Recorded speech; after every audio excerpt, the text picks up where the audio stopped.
Hey guys, welcome back. Today we're going to do something a little bit differently. More of an Asian Bahamian cooking diaries series. Who knows if this is going to be a series or not. This is the first one. So today is actually Kodac's birthday. And for his birthday, I will be making his favorite Bahamian dessert. Actually, when we were in Nassau and we were doing the interview with Leslie, she had asked him what his favorite Bahamian food was and what he missed, and he said, It's actually Guava duff. For those who are not Bahamian, basically it's a bread pudding shaped like a Yule log, but without the frosting and stuff on top. Just think of the shape of a Yule log, and that's basically the bread pudding. And it has guava in it. This is a very special dessert, and I have never made it before. So I have made other Bahamian foods, Johnny cake, coconut bread, rum cake, all of these several times. This is the first time I'm making this one.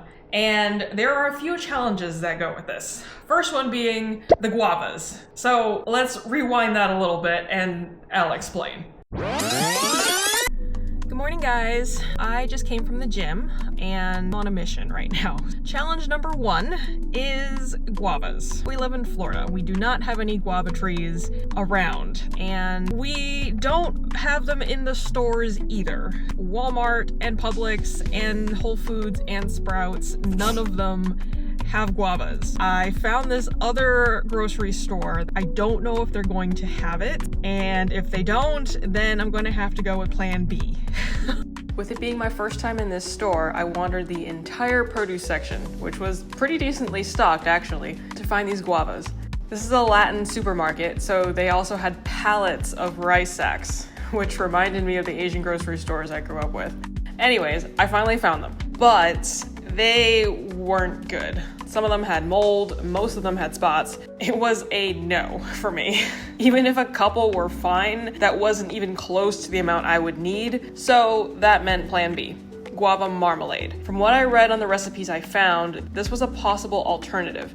And as it turns out, the supermarket had multiple options. I actually stood there for a little bit trying to figure out whether to get the canned one or the jar, and I figured the jar just in case I didn't use it all. So I got two. Okay, so semi-success. On to store number two. I needed a few more ingredients plus a rolling pin because I don't have one. I looked all over the home and kitchen aisles and nothing. Apparently this Walmart doesn't have rolling pins.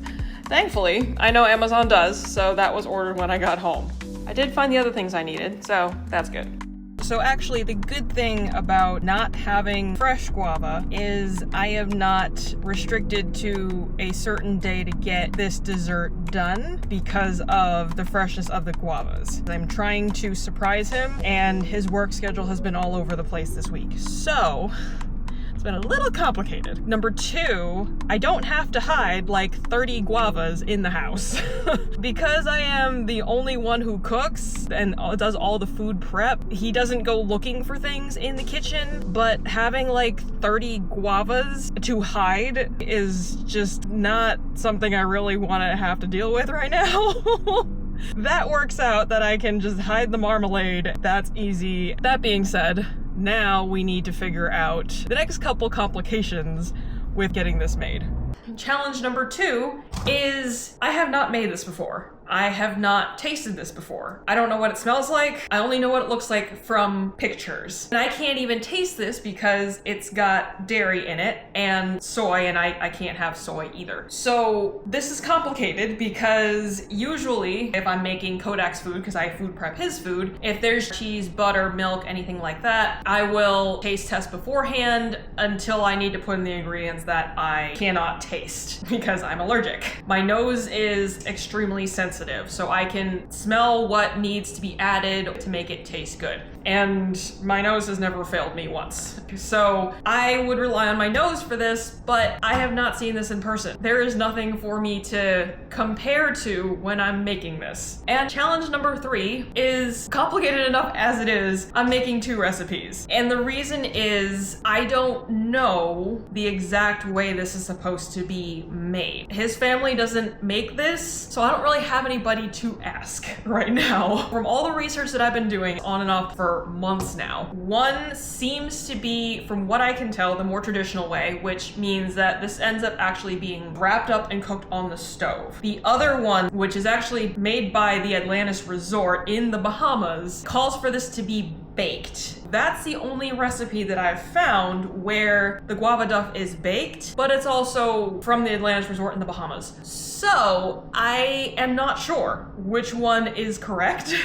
We're gonna find out together. And I'm also running against the clock because today is his birthday and he should be home shortly. So after everything that I try, this could actually fail. But we're going to figure it out along the way, and hopefully this turns out great and he actually enjoys it. Now let's get to cooking this thing.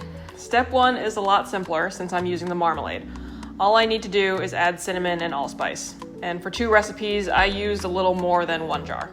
So for both of these, I need to do flour, baking powder, and salt. Because there are different measurements for most things. I have to remember which one is which. So this recipe called for the butter, shortening, and sugar creamed, adding in egg yolks, and then folding in the flour mixture. So I'm folding it in right now. I decided to do this one first because once the dough is made, it needs to be chilled for half an hour. While this one's chilling, I can do the other recipe. I'm not sure whether I should scratch this entire recipe because I mixed everything together like it said. Problem was the dough was way too crumbly. Like there wasn't enough of the wet ingredients to work. So I doubled the wet ingredients. It did pretty much come together into a dough. I separated it into 3 balls like it said, and it is now chilling for the next half an hour. This is the other recipe. This one called for a little more flour, all shortening, no butter. I'm cutting the shortening into the dough right now, and then we'll add the wet ingredients. This one called for milk and an egg. As you can see, it's definitely much wetter dough than previous one. I'm combining the dough now, and then this is the one that will be cooked on the stove. I moved this counter so I have a little bit more room. I need to roll it out into a rectangle, and this is the rolling pin that I actually specifically got for this because I did not have a rolling pin. This one actually comes with different rings to adjust in case you have specific thicknesses you need to roll it to.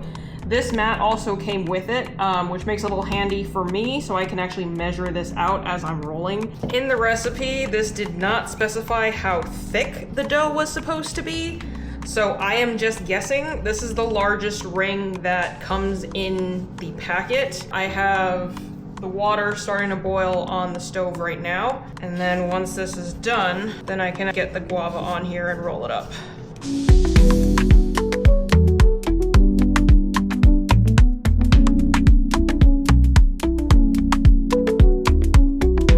And now this needs to be covered up in foil before it goes in the hot boiling water. I tried. The one log will definitely not fit in the pot. So I didn't want to, but I have no choice. I had to cut this thing in half and then package it up. Oh, and there's a hole. I'd have to wrap this one up again. The hope is I've sealed it well enough that when it's cooking, the water doesn't get inside. Look who's home.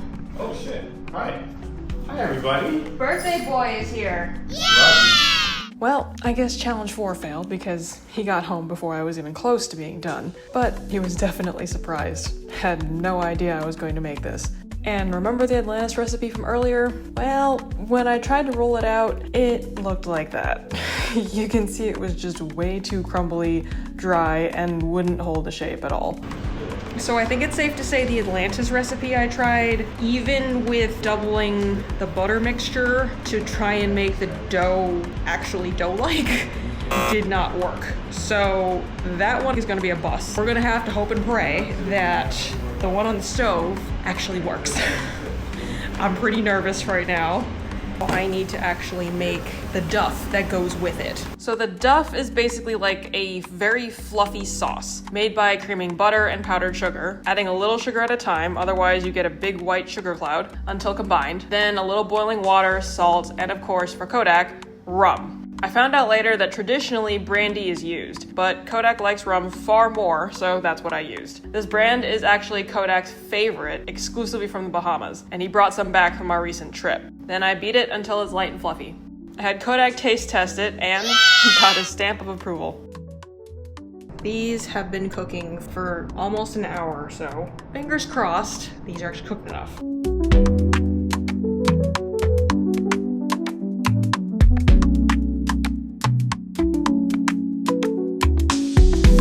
Now the final test is whether these actually taste like what they're supposed to taste like, and that will be Kodac's job.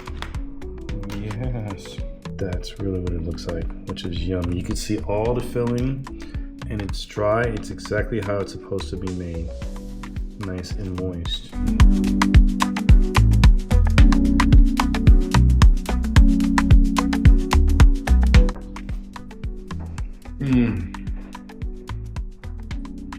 I'm about to go and sit down and get drunk on the couch. You can't even talk, he's going to town. It's really what it tastes like right now. Just got drunk from licking the spoon.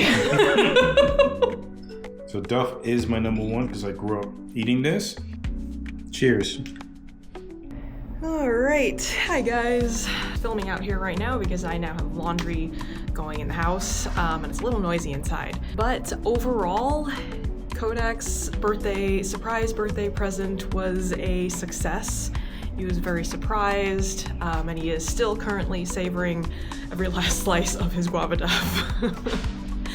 So out of all 4 challenges, number 1, turns out the guava marmalade does work well. It's a great option considering guavas are not the most accessible to me right now. But number 2 and 3, I now know the traditional way of cooking guava duff on the stove, and baking it is not the way to go, and the Atlantis recipe is a bust. I guess in the future, trying to find a way to make sure it fits in one pot, either getting a bigger pot or finding a different way to roll it out instead of cutting it. Cutting in half is not the end of the world, but ideally you want to keep it all in one roll, I guess. So that is something to figure out for a future day. The next time I make this, I don't even know when that will be. And then challenge number 4, obviously he came home before I was done, so that one was a fail. But overall, it was a success, and I'm glad he likes it. I'm glad it turned out the way it's supposed to, and that is it. So thanks for following along with me on this Asian Bahamian cooking diaries video. Let me know in the comments if that's something you want to see more of, and I will see y'all in the next one. Thanks for watching.